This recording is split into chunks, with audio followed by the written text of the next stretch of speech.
Hey, what's going on, guys? My name is Carlos Baez. Welcome to my channel. And given that this is my first video, I'm going to briefly take 2 to 3 minutes to give you a brief idea of the type of content you can expect from this channel. Engage whether or not the information I'm going to be providing to you will be of some use. I'll be uploading between 2 to 3 videos a week on topics related to solopreneurship, starting and running a one-person business, building a personal brand, starting and growing a SaaS business company, and other related topics. At least for what I have in mind for now, for the near future, is just to focus on one-person businesses that provide a service in the form of educational content. So in a general sense, this type of business model focuses on leveraging the power of social media accounts to grow an audience and to gain authority within a specific area or interest. That would then allow you to market and sell digital products to existing customer base, right? So that's pretty much my objective for the moment. It could change, nothing set in stone. As I grow, as I learn, I'm going to be exposed to a lot of different types of one-person businesses. So some of them will catch my attention. Some of them I will find intriguing and definitely find worthwhile to kind of synthesize that information and share it here with you. But my objective is to provide as much information and actionable tips to help you start and grow your own one-person business.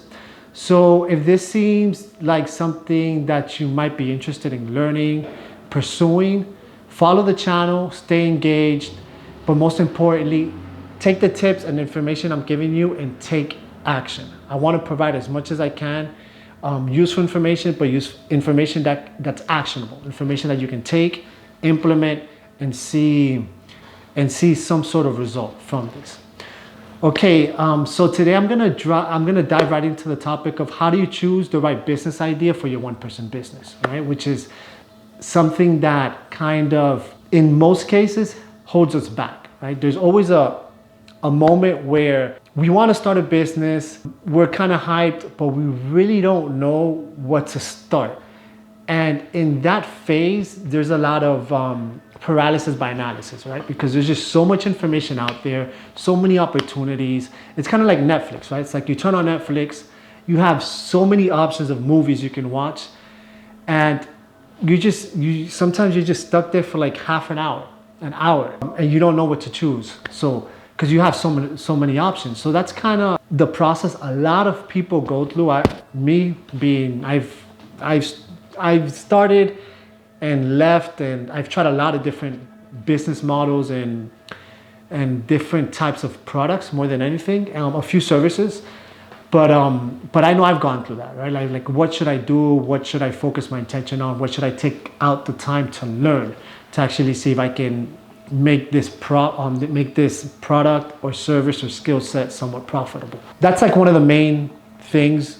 One of the main issues, one of the main barriers you have to kind of leap over, and it's imperative to just start something, right? There's a lot of different ideas out there. We're going to go over different forms of how can you more or less evaluate an idea. But again, your first idea, not set in stone. It might not even be the first, it might not even be that lasting idea, right? So it could be something that you can start, try it out, see if it works.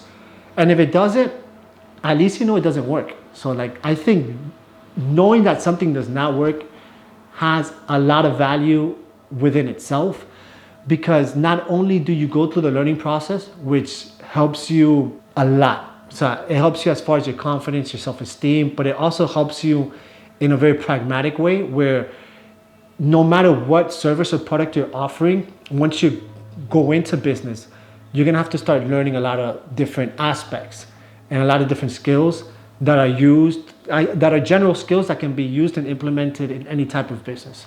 So like sales, marketing, outreach, lead generation, branding, and then like workflows, right? Client relation, management systems. It's just a ton of different things that you have to learn regardless of the type of business you're in, regardless of whether it's a product or a service. So starting is essential. Whatever you start might not be what you end up with, but it definitely gets the ball rolling. Yeah, so that's what we're going to be talking about today. right? So if you've been thinking about starting your own business for some time but aren't really sure what to pursue, the following information is definitely for you. So choosing the right business idea can be, like we said, a bit overwhelming. It comes with a lot of uncertainty. You never quite know whether you're making the right decisions, pursuing the right niche, market, or interest. There are always doubts around strategy, whether you have the skills and abilities that actually allow you to make your idea work. Among a world of a lot of different concerns. These are just a few, but trust me, there's a lot of concerns out there. But there's no need to worry. I'm gonna walk you through some effective methods to at least brainstorm and validate ideas. So you can just start knocking them out. You try one, you see which idea is worthwhile pursuing, you pursue it for some time, and if you see that it works, you continue. If it's not working for you, it could be because you don't really, sometimes it's not really compatible with your personality type, with how you see yourself, with your identity, and it just doesn't make you feel right. Like I've seen, just the other day I was watching this interview of this guy, multi-millionaire, and he was, I would say around late 50s, 60s, and he was just talking about all these different businesses that he had gone through. He's been starting, building, abandoning, leaving like different businesses for the past 30 some years. And he spoke of one occasion where he was actually in a really profitable niche, selling healthcare like enhancement products, which actually like a lot of them didn't work. Like it was just products that he would sell because they were not only profitable, but they were very much in demand. But he himself admitted that they were kind of like placebos. So a lot of them were placebos, pills. A lot of these supplements, people will buy them just because there was, I'm not going to mention any names, but during that time there was a famous doctor he had a lot of like TV presence, right? So he was on a lot of talk shows. I believe he had his own talk show, and he will promote these products, and people will bank on his authority and the fact that he was endorsing those products, and they will buy the products. And the person that was being interviewed, the millionaire, at that time he had a business that was kind of like an affiliate business. So he would promote and sell the products that this doctor was promoting. Sales went through the roof. He said it was one of the most profitable businesses at that time for him. And he had already experience with different businesses. And in spite of the profit he was making, he actually decided to leave the business because it just didn't sit well with him that he was essentially conning a lot of people. So like that's gonna happen. You're gonna have products or services that just aren't compatible with the type of person you want to be, pretty much. Like he didn't want to be like the sleazy con man salesperson. So he just decided it was a business that he had set up with some partners. So he just decided to relinquish his participation in the business. He lost money, but he said he happily lost money because after that, there's a lot of, when you go into a business, it kind of takes hold of most of your life. So if you're in a business it's like a job. If you're in a job that's draining, physically, mentally, psychologically draining, emotionally draining, like even if you're there for 8 hours, for the hours you're outside of work, you're not gonna be in a good state. You're not gonna be happy. Even on weekends, sometimes you can't enjoy the weekends because you hate what you do for a living. So the same thing happens with business. Sometimes you just hate what you sell, and even though it's profitable, it's in the long term, it's more beneficial for you to let it go and to start something new that will be more compatible, more coherent with the type of person, the identity that you have, than to just push through just for the money. Because that's how you get to see a lot of millionaires that reach a certain age and they're filthy rich, but they're just not happy. Like they're just not happy with themselves. And you can see it just the way they treat others. They don't really have like a close, I don't want to go into details, but like a lot of different things can signal that they're not happy. So it's not always about money in business. It's also about happiness, and it's also about finding coherence between who you want to be, who you are, and what you do as a living, or what you do for a living. So just keep that in mind. But I'm just going to walk you through some effective methods, like I said, to brainstorm and to validate these ideas. And always keep in mind that starting a business is just like any other challenge or obstacle you face in life. At the beginning, it may seem super, super difficult, out of your reach, but with some planning, some research, some action, some consistency, trust me, you'll be able to, like, before you know it, you'll be on the way to reaching your goals. And yeah, like you'll reach your goals before you know it. Motivation is going to kick in. Consistency is a huge part of things. So always push through that beginning phase, no matter what it is you're going to start in life. Be it a business, be it a new habit, be it kicking a bad habit, some type of adventure, new challenge, a new obstacle you feel like you want to face. I'm going to lose X amount of weight. I'm going to change my diet. I'm going to run a marathon or participate in a long walk. It doesn't have to be a crazy marathon. You can walk 5 miles, which is a challenge, especially if you're not used to walking.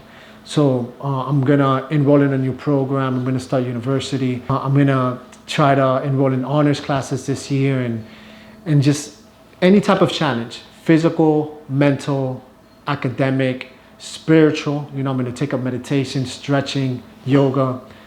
Business is the same way. So just keep at it, stay consistent, and before you know it, you're going to be reaching and hopefully exceeding a lot of the goals you initially placed for yourself. So first thing is first, guys. It's always good to begin with brainstorming business ideas. So here are at least 3 techniques you can use to generate business ideas. First technique is listing your passions and your interests. So the first thing you're going to want to do is to identify, what do you love to do during your free time? What topics do you enjoy discussing? Think about hobbies or interests that you are naturally inclined towards, and what subject you enjoy talking about. What subject do you enjoy studying, researching, working on? For example, if you love cooking, learning and talking about recipes, consider a food blog or a newsletter. Remember, these are services that we can provide with the scope of, I would say mid-range, right? Mid goals, short-term goals, to convert the service that you're providing into some type of digital product. That is the goal for the type of one-person business model that I genuinely like. I've seen other people do it. It's what I'm doing, and it's kind of the type of information that I want to provide to help you do the same. So you can start with a blog or a newsletter, that can later evolve into, let's say, an online cooking course for individuals, or a course to help other people start, say, a catering company, right? I could want to start a catering company, not necessarily be good at cooking, and I need someone that's a really good chef to teach me not only how to cook, but how do I design recipes, and how do I manage my inputs, right? My different ingredients in this case, and different like Tupperware and foil containers. How do I manage that and optimize it for a catering company? So if you're good at cooking, if you love cooking, that's a really good niche to try to develop educational content and eventually digital products and courses in. So pretty much start by listing a list of things you're passionate about and interested in, right? What activities make you lose track of time? What are some things that you do and you easily get away from your phone, and before you know it, 2, 3, 4 hours have passed by and you're getting up because you're hungry, So it's like, I'm hungry, let me get something to eat. You look at your phone and 4 or 5 hours have gone by, or 2 hours have gone by. So think of those type of activities or topics that you love to talk about, that you can easily lose track of time with, okay? That's the first thing. You're gonna identify your passions and your interests, right? And always think about those things that you love to talk about. A second technique is to identify your skills and your strengths, right? So next, think about your skills and your strengths. What are you good at? What do people often ask you for help with, right? What skills do you have or have you developed over a given amount of time? Think about professional skills, think about talents, think about areas where you have like a proven track record and it's naturally easy for you to succeed in. Like it's not that hard for you to cook up a banging recipe, you know?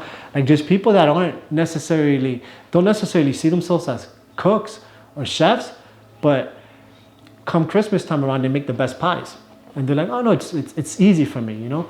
So think about those type of things that are just innately, like naturally easy for you. Your business idea should leverage what you do best, okay? Because it's just gonna be, there's another idea behind this. I'm gonna just pause for a second and let you know, like, identifying what you do best and using that to leverage your business is an idea that should really stick with you, because I recently came across this concept where it's better to focus on your strength than to try to improve your weaknesses. Like there's always, or prior, right? I've always had this idea of where you have to try to be like well-rounded. So you have to try to, like, if you're good at something, that's good, but try to bring up the level of your weaknesses so you can be a well-rounded person. And that's not necessarily true.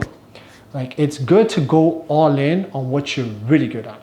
So it's like a good example of this. It's say someone that's really good at basketball, like naturally good at basketball, better than the rest, but sucks at chess. You know, should that person try to improve chess at the expense of playing or dedicating less hours to training related to basketball? Or should that individual just forget about chess? I don't play chess. I'm not a good chess player. I'm just going to focus on basketball and dedicate as much time as I can to perfecting that strength. So same thing for business. Leverage what you do best. For instance, if you have a knack for writing, right? You might consider writing, freelance writing, copywriting, creating a content marketing service. Just a few ideas, right? Think about what you're good at. Think about what you love. Then out of the things you love, think about what you're really like better than usual, better than average, comes easy to you. Then try to see how you can leverage that with your one-person business. And the third technique is to look at problems to solve, right? The best products and services are geared towards solving problems. So think about problems that you encounter in your daily life, and maybe for those of you who work, have a job, think about problems you encounter yourself at work or your coworkers encounter. Focus on common problems or pain points that you or other people are dealing with, encounter regularly, and think, is there a solution that I can create that others might need as well, right? So what solution can you bring to the table that's going to be helpful for you, helpful for others? And businesses often succeed by solving common problems. So think about everyday frustrations, industry-specific challenges, and try to get feedback from like friends, colleagues, family members. So let's say, for example, you struggle with organizing your day, right? Like my day's a wreck. I wake up in the morning, I don't know what to do. Time goes by, a lot of procrastination because I don't have a set plan. So if you struggle with that, you might want to develop a productivity app or a planner, or use a productivity app planner and try to develop your own version of it, right? But you can also begin small, right? You can work your way up to developing or offering an app or a planner. You can just begin by writing about productivity issues that you've encountered and or that people around you have encountered, and try to get some feedback, try to iterate on that, try to learn as you write. Write about different approaches you've learned about, say, again, that has to do with productivity, right? So time management, balancing life and work, avoiding procrastination. And just like write about these things and see, have you learned from them? Have you implemented them, and have they addressed any of the issues that you were encountering before? So which one of these have worked? Which ones haven't? And what advice can you give to others based on that experience? Start small and work your way up. And remember that at this stage, the most important thing really is to identify a problem, ideally a problem that is shared by many people and that you can approach and provide solutions for. And as you go down the rabbit hole of problems and solutions related to a specific topic or specific theme, in this case productivity, your knowledge and awareness will expand and you'll be able to come up with different methods and approaches to dealing with that issue. Now that you've brainstormed your interest, right, by listing passions and your passions and your interests, right, you brainstorm your idea, by listing your passions and your interests, identifying your skills and your strengths, and looking for specific problems that you can solve. Now it's time to validate your business idea. So I already know what I'm going to do based on what I love doing. I'm good at it. Solves a problem. How do I validate this? It's not that difficult. It's a lot simpler than what one might think, and it's a necessary step, right? So now it's time to validate your business idea, and some steps that you can take to ensure that your idea has some type of potential is, depending on your level, depending on whether you want to the time investment, right? You can conduct a market research, and depending on your skills, if you have the skills to conduct some type of market research, you can research your target market. This doesn't have to be complex. You can research different communities, social media groups, Google. If there's people you can ask them whether people that you know are dealing with the same issue, and you can propose to them some of your ideas and see, do you think this will work? Would you mind implementing this? And see if it gives you some type of results, right? That's also a form of market research. Always think of who are your potential clients and your customers. And again, obviously, is there going to be demand for your service or your product? Okay, so use Google Trends and social media just to gauge interest. This will help you understand customer preferences. So it's good overall. And the second step is to analyze your competition. So you're going to look at your potential market and see, are there any people that are offering similar services or products, right, that I want to offer, and analyze the competition. Look at potential competitors, study your competitors and see what they're doing well, and also see where they fall short. What are they doing well? What are some gaps, right, in the market that I feel like I can fill? What are some lacking points these competitors have that I feel like I can contribute to? And then look at reviews and feedback on competitors, like their pages, their social media, complaints from customers, and try to find opportunities for improvement. So understanding your competition can help you position yourself a lot better. So check their websites, read customer reviews. If you can, and if it's like your thing, you can try to study like industry reports, right? It depends on you. And then step 3 is to seek some type of feedback. So talk to potential clients or customers. These could be coworkers, friends, neighbors that are dealing with the type of problem that you're seeking or you're setting out to solve, and seek their honest feedback. This is it's always good to don't talk to someone that's not going to give you good feedback, right? It's the more crude and honest the feedback is, the better. Don't talk to someone that's going to be like, because you have your friends and your family that they're always going to be like, no, that's a great idea, keep it up. But they're just, more than anything, they're trying to prep you up. They're trying to support you, right, emotionally. That's good, but that has its place. When you're looking for feedback, look for people that are going to give you solid and objective and honest feedback, because that's what's going to help you iterate and improve. If you don't have people within your close network, you can use online communities. Feedback can provide a lot of valuable insights and help you refine your concept.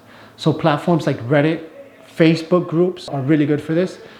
And you can also post surveys and ask specific questions on your personal social media accounts. It doesn't have to be a business account. It can be your your personal account. And you can try to, from your followers, you can try to get some feedback.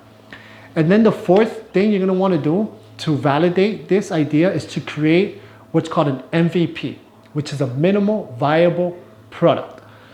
And develop a basic version of this product or service and test it out with real users. So an MVP allows you to learn about your customers' needs and preferences without a large amount of investment.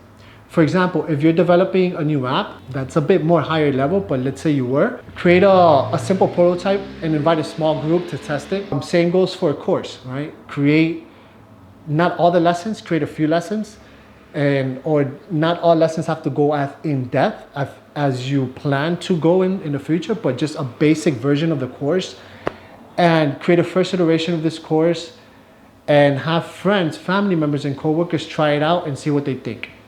You can also take some time or take some type of approach with a smaller and easier products. So let's say templates. You can offer productivity template, a recipe template.